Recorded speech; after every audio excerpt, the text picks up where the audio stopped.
Good morning, I'm Chef Michelle Bernstein, and even though summer is still weeks away on the calendar, Memorial Day weekend is its unofficial start.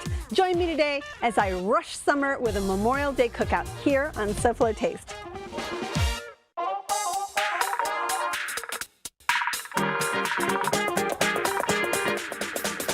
How fun is that?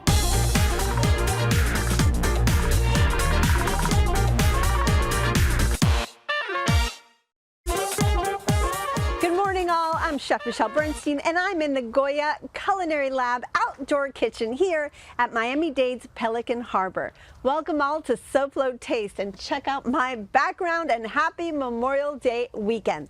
Besides the original respectful reason for this holiday, on a much lighter side, it's known as the unofficial first weekend of summer. And even though we SoFloers can cook out most every day of the year, I thought it would be fun to start the cooking season right. So let's get cooking. Have you ever made a shrimp burger? Well, now is your chance. We are going to put this all together in a food processor to make life a little bit easier. So we have some beautiful royal reds here. They are gorgeous. I asked Delaware Chicken Farm and Seafood Market what they thought I should use for the shrimp burger, and because these are so deliciously sweet, I think that they were spot on. They are located at 4191 Sterling Road. They're over on the corner of 441, by the way. Just go to DelawareChicken.com and get yourself excited about all the amazing things they have. Just call them 954-983-6831. Tell them Michelle sent you and ask all the questions you've got. All right, I put those beautiful royal reds in the food processor. I'm adding some sliced scallions into there. I think I should do one egg, only one, which is going to keep this thing all kind of together. And then I really wanted to add a little freshness, so I figured a lime zest would be appropriate. So I'm just gonna add a little bit of this zest. All right, so a little bit of lime zest in there. Okay, put that aside. And then finally, we're gonna add a little bit of Old Bay for flavor. And I think it needs just a shot of hot sauce, because it doesn't everything. Some salt. Don't go crazy on the salt. Remember, shrimp has a high amount of salt in it naturally, so don't go crazy. And breadcrumb. These are just plain old breadcrumbs. So let's go ahead, and I would pulse it to start. Make sure it gets everything mixed up before we start grinding.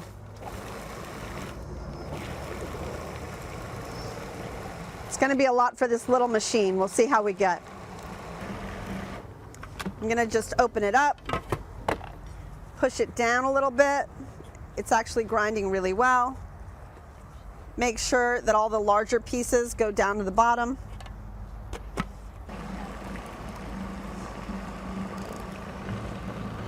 Okay, my grill is good and hot. We're gonna make a couple things. I'm gonna add a special sauce because I love sauces on my burgers, no matter what kind of burgers they are. So I've got my favorite mayonnaise in here. I'm just gonna add a couple shots of hot sauce, and that hot sauce is up to you, whatever kind you like. Some tiny minced up pickles, your favorite kinds. And then finally, I've got some mustard. This is Dijon. And ketchup. And let's go ahead and mix. Beauteous. And then finally, I have a slaw. So this is shaved cabbage, parsley, and cilantro. We're just gonna add the juice of a lime. Now, you don't need to add any oil to this. This lime and a little bit of salt is really gonna be enough. It will seem dry at first, but as it sits and macerates, it will just get softer. Go ahead and salt it pretty heavily. Mix. And we're gonna set that aside. So for the shrimp, I also wanted to add a little bit of herb to it. Herbs not only give flavor, they also give texture, and they keep things a little bit on the moist side. So we're gonna just take a few of the leaves from the parsley and dill and add that to my mixture. Okay.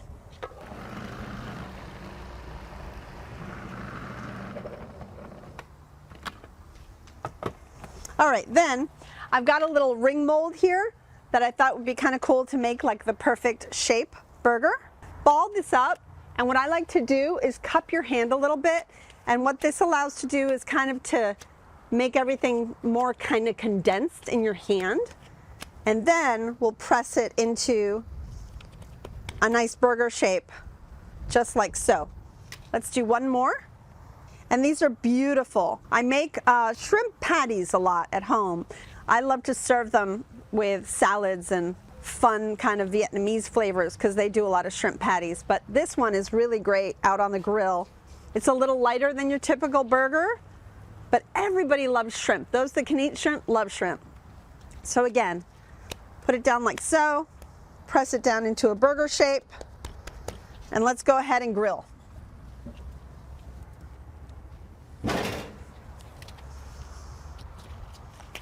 Try never to wear gloves around a grill because they'll get so hot they'll stick.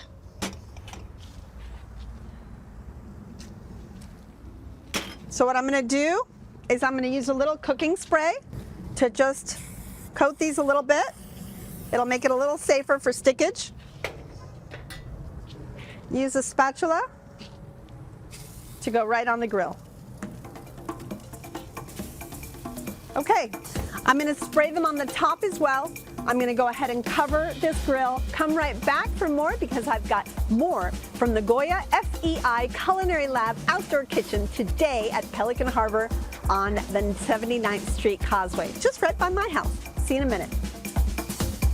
Come back to the Goya Kitchen at the Culinary Lab at Florida Education Institute. Chef Michelle and the food. This is SoFlo Taste.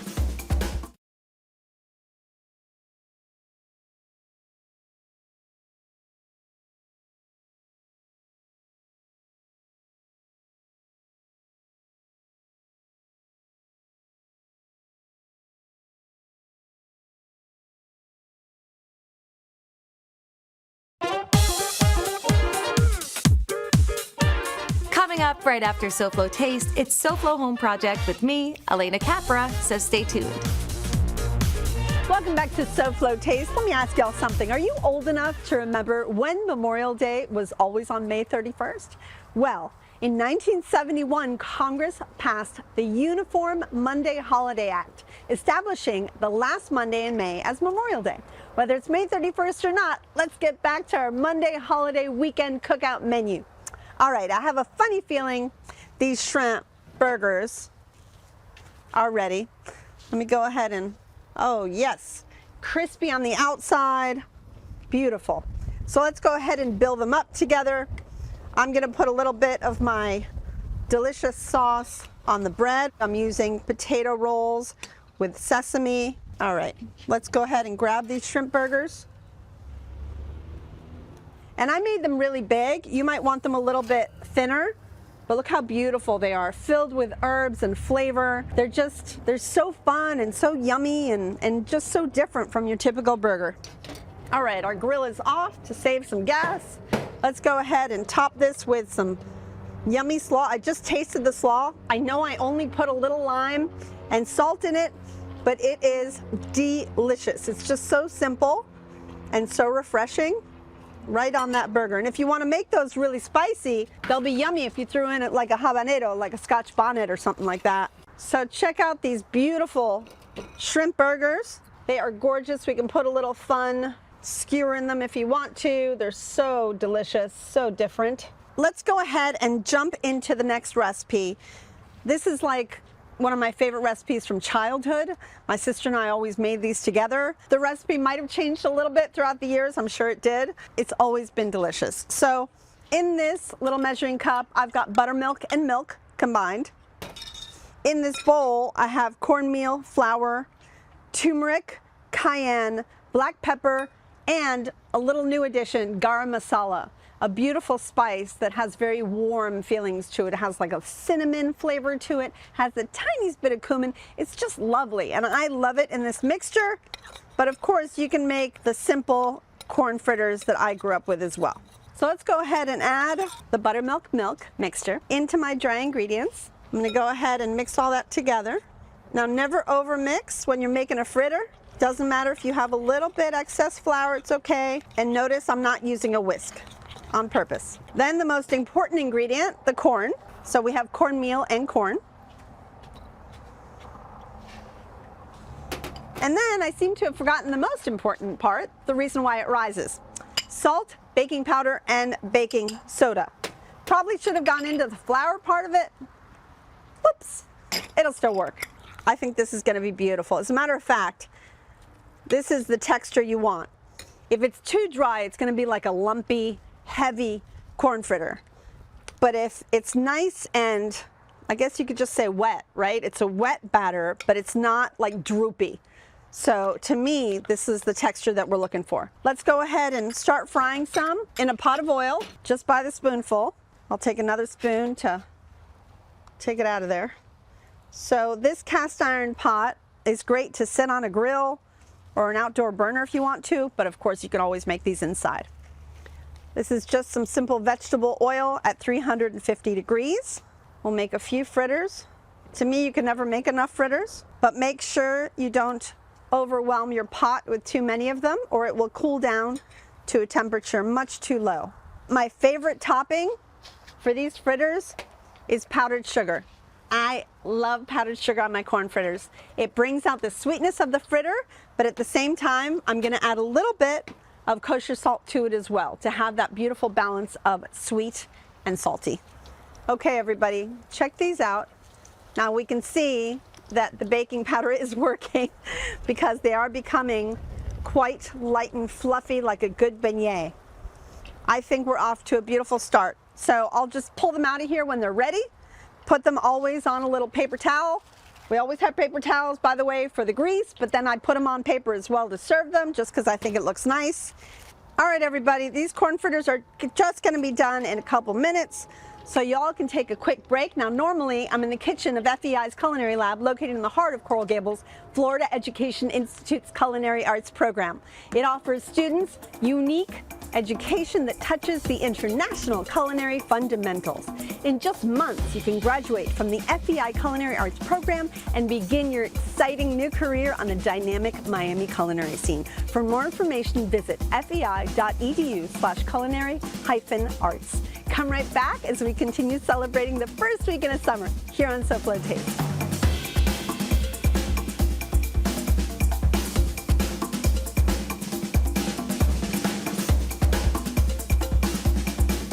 SoFlo Taste will return right after this.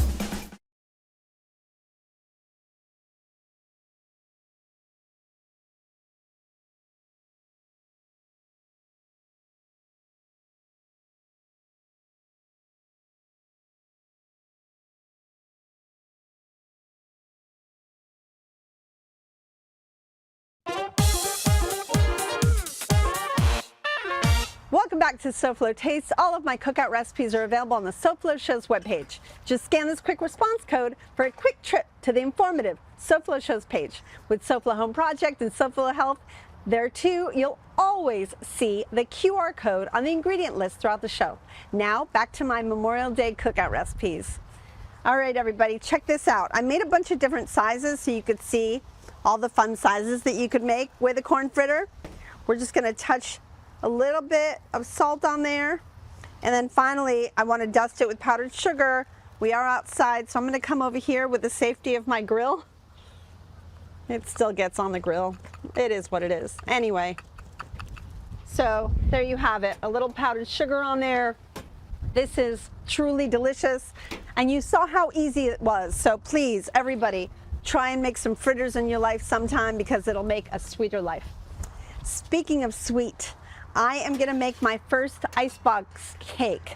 I didn't know what icebox cake was, to be honest with you. I was scouring the web, I was scouring cookbooks, and this is kind of like a mishmash of two different ones and a little bit of me. So let's just jump into it. So we're gonna make the most important part, which is the whipped cream, because all icebox cake is, well, normally, is whipped cream and cookies layered up. Now you can make that simply with plain old whipped cream and whatever cookies you like, but I had to go a little further. So I looked for inspiration and I got it. So I'm gonna make a fun mix. It's kind of like a tiramisu mixed with an icebox cake. I've got a little Kahlua in here. a little bit, well, a lot of heavy cream, mascarpone cheese, because the mascarpone, although it doesn't really add much flavor, it gives you that thick texture that you need, because the only thing that holds this whole thing together is that whipped cream getting super crazy cold. That's it. Cocoa powder to make it chocolatey, powdered sugar for the sweetness, vanilla, because I love you, espresso powder, and that's that. Let's go ahead and make the whip.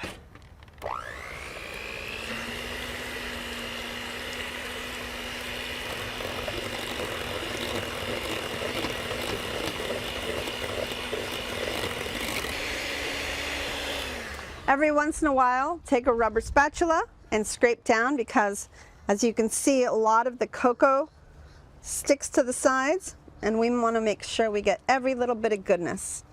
Now, if you haven't seen, I have those Goya cookies. So it's really hard to find chocolate wafers anymore. My favorite ones are gone. So I started looking around, and Maria crackers were always my cracker growing up, and I had no idea that they had chocolate Maria crackers. So we tried it, and it was beautiful.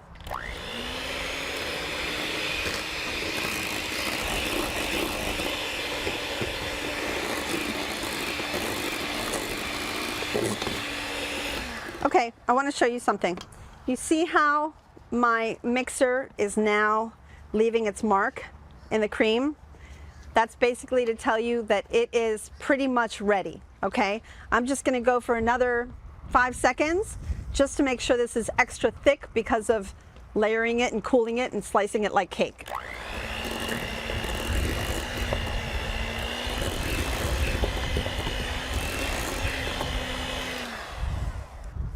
All right, we are stopping.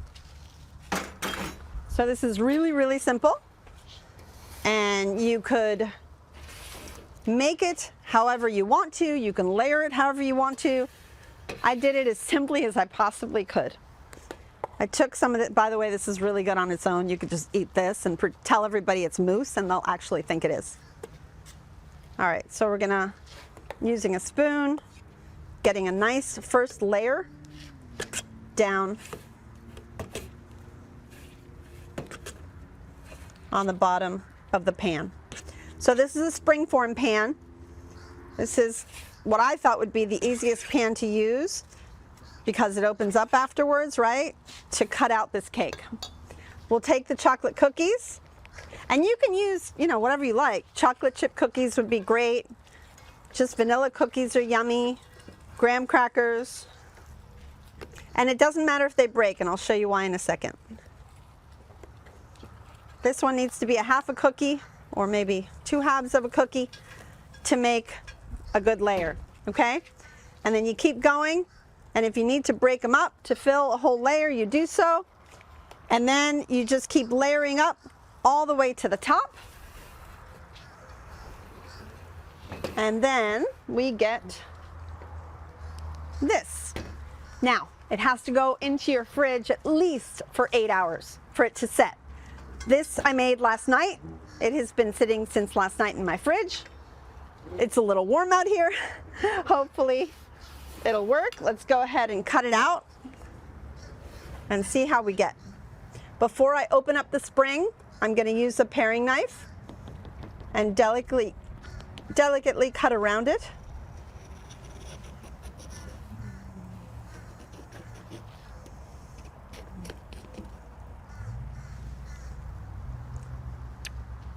It's delicious. Okay. Let's go ahead and open up this springform. Please work. Woohoo! All right, it worked. So what I'm gonna do now is I'm gonna take this rubber spatula. I'm just gonna make it look a little bit nicer, and I'm gonna crush some cookies right on top to make it look even more beautiful, and then we'll slice a piece together and really see the truth if this really works. Come right back, taste buds, to SoFlo Taste on the one and only Local 10.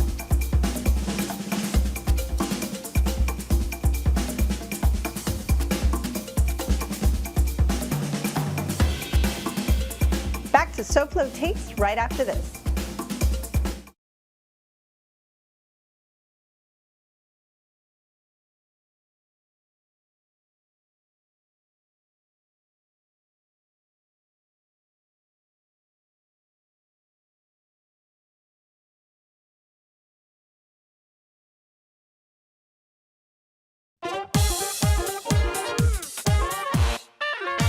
Welcome back to our Memorial Day show. We have our cake ready. I've crumbled a little bit of those chocolate cookies right over the top. So again, I've never made an icebox cake. I'm a little nervous about cutting it because, you know, it's just holding up with some cold whipped cream. Let's see how we do. Oh, everybody, we did. Look at those layers. Beautiful. That makes me so happy. I'm going to use another knife just to make sure I don't put my thumbprint on that. Beautiful. Well, I would say that this has been a pretty good day. I hope that I've inspired your next cookout. If I have, make sure you give these recipes a try. You'll be sure to get rave reviews. It's time to check in with Elena Capra, design expert of SoFlo Home Project. Good morning, Elena. What have you got next for us? Hi, Michelle. Good morning. So Pelican Harbor sounds like a great place for a cookout. So we actually decided to take things outdoors as well. Coming up on SoFlo Home Project, get ready to elevate your outdoor spaces with the beauty, flavors, and scents found in nature. Okay, Elena, happy Memorial Weekend. We'll be watching. So taste buds again, thanks for watching. I'll see y'all next week. And while you're enjoying your cookout, remember what this holiday is all about. Goodbye, mwah, and very good taste.